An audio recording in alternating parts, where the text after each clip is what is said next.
Aujourd'hui, je reçois Robert Koenig qui vient nous parler d'un livre qui va sortir et qui est sur souscription. C'est-à-dire, alors déjà, on va expliquer le terme pour ceux qui ne connaîtraient pas cette façon de procéder. Donc, merci Martine de m'avoir invité. Souscription chez High Repo, ça veut dire sous-presse. Je veux dire qu'il y a un livre qui va sortir incessamment sous peu. Il sera disponible à partir du 23 décembre parce que c'est une impression locale, voilà. Et en attendant, eh bien, on essaye de le vendre à un prix beaucoup moins cher parce qu'il n'est pas encore dans le commerce des librairies, il n'est pas encore en librairie et donc on le propose à un prix un peu moins cher. 416 pages de cet ouvrage, 2950 francs. Oh ben ça fait pas cher la page. Ce n'est pas cher la page. D'autant que c'est intéressant. Et je crois que si on est dans les îles, parce que je crois que Taoui FM, on peut l'écouter dans les îles. Oui, partout. Partout. Eh bien, dans ce cas-là, s'il faut l'envoyer par la poste, c'est 400 francs en plus. Donc, oui, c'est les frais de port. C'est les frais de port. C'est inévitable. Alors, que contient ce nouvel ouvrage ? Eh bien, ce nouvel ouvrage, c'est un ouvrage très très ancien, si je puis exprimer ainsi. C'est un ouvrage qui a été écrit par le père Laval.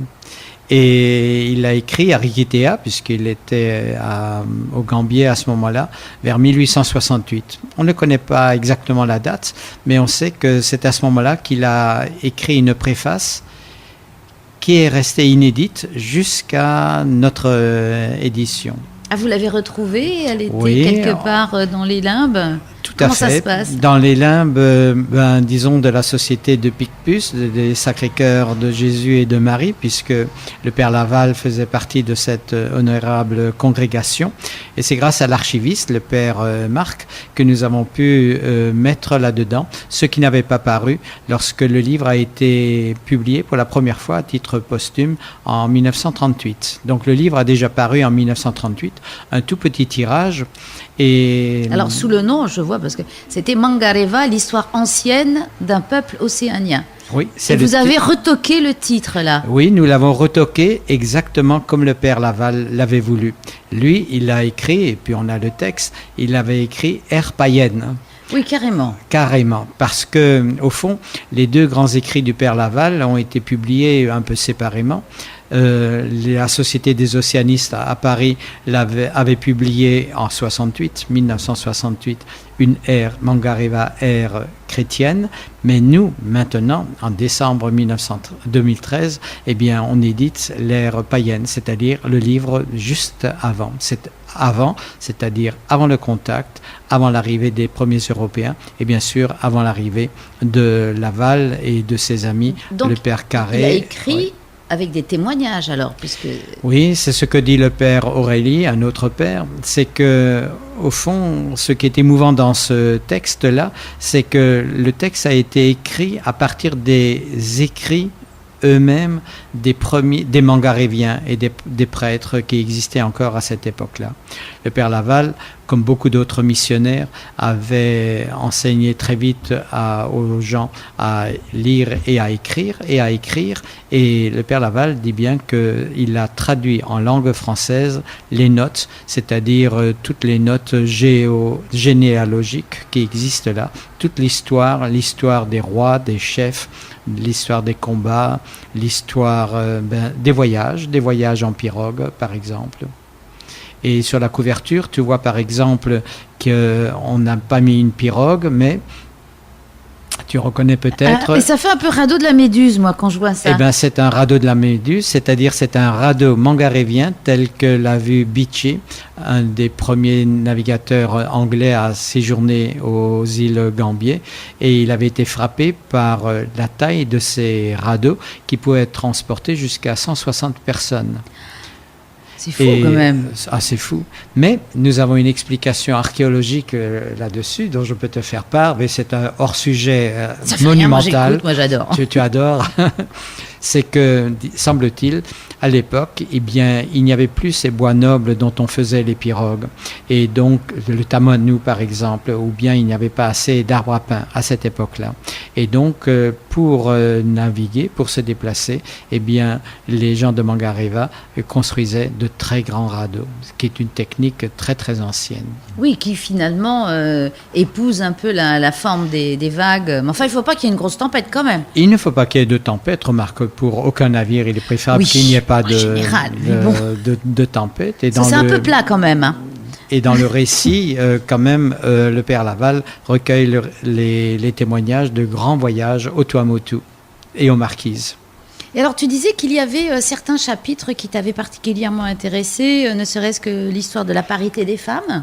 Oui, bien entendu, parce que la vision que propose le père Laval de cette société de Mangareva, d'avant le contact, c'est une société qui est très très hiérarchisée, mais où d'une manière, j'allais dire, surprenante, quand on peine à mettre des femmes dans les conseils municipaux et des choses pareilles, c'est une parenthèse, eh bien, il y avait quand même une égalité. Elles pouvaient être guerrières, elles pouvaient mener les hommes à la guerre et on ne pouvait pas les tuer. Donc c'était quelque chose de vraiment très particulier. Et je pense que dans ces récits de batailles, de successions, de conflits, de dynasties qui se chevauchent, eh bien, il y a vraiment matière à réflexion. Imaginez une autre manière de voir l'homme, la femme, les enfants. Voilà. Donc tu es toujours aussi passionné par ces récits aussi, parce que dernièrement, vous avez sorti La véritable histoire de la Bounty. C'est toujours des plongées dans le passé pour essayer d'extirper la vérité. La passion, c'est d'apprendre. Et quelle est la meilleure manière d'apprendre ? C'est de donner aux autres ce qu'on en apprend soi-même. Alors, il y a beaucoup de choses que tu as apprises là, ou il y en avait que tu connaissais quand même ? On apprend toujours. Mais par contre, si tu permets, je vais te lire un petit passage et qui concerne le contact et puis un peu quand même l'ambiguïté de ces témoignages. Parce que le père Laval a une réputation peut-être sulfureuse dans la mesure où on l'accuse de génocide démographique, on l'accuse de génocide culturel et patati et patata. Mais quand même, c'est un témoin tout à fait extraordinaire. Et je voudrais simplement partager avec les auditeurs le début de ces notes ethnographiques. Alors, la beauté de leur type polynésien, leur belle prestance, la noblesse de leur démarche, ça c'est pour le côté positif. Après, il y a les préjugés. Les usages ridicules comme se frotter le nez ou de s'asseoir sur leurs talons nous donnaient une idée tantôt favorable, tantôt défavorable de ces indigènes. On aurait dit d'eux qu'ils étaient un peuple déchu de son ancienne position, mais dont les ancêtres descendaient d'un grand peuple et d'une belle race d'hommes. Oh, que leur langue nous parut belle, lorsqu'à force de travail et de patience, nous fûmes à même de la comprendre. Aujourd'hui plus que jamais, 1868, je lui trouve de la simplicité, de la netteté, de l'énergie et de la majesté. Chaque phrase est en elle-même une définition exacte qui explique la nature de la chose et en donne une idée très claire. Les locutions sont particulièrement riches et la même phrase peut se rendre d'une multitude de façons différentes. Ce qui rend cette langue susceptible de tant de tournures, ce sont les mots qui sont à la fois nom, adjectif, verbe, adverbe, interjonction. Une phrase peut devenir un verbe, etc. Donc, je pense que le père Laval a dû être fasciné par cette langue qu'il maîtrisait et c'est qui lui a permis de traduire les notes, les écrits que lui avaient donnés les habitants de Mangareva.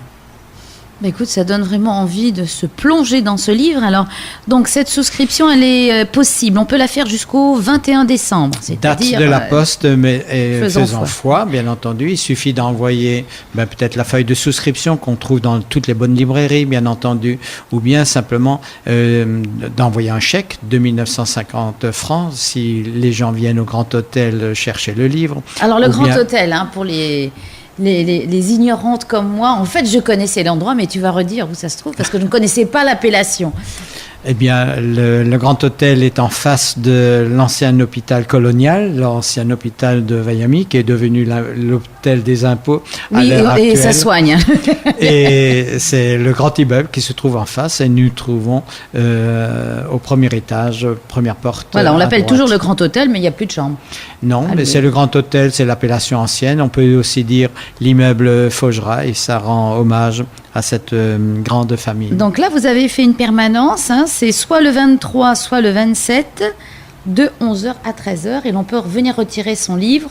Voilà, et si on veut l'avoir dans sa boîte postale, ou bien voilà, dans sa boîte postale, il suffit d'ajouter aux 2950 francs de la souscription et les 400 francs de port. Alors, vous avez un site, hein, de toute façon, où on peut trouver aussi, c'est www.haerepo.com.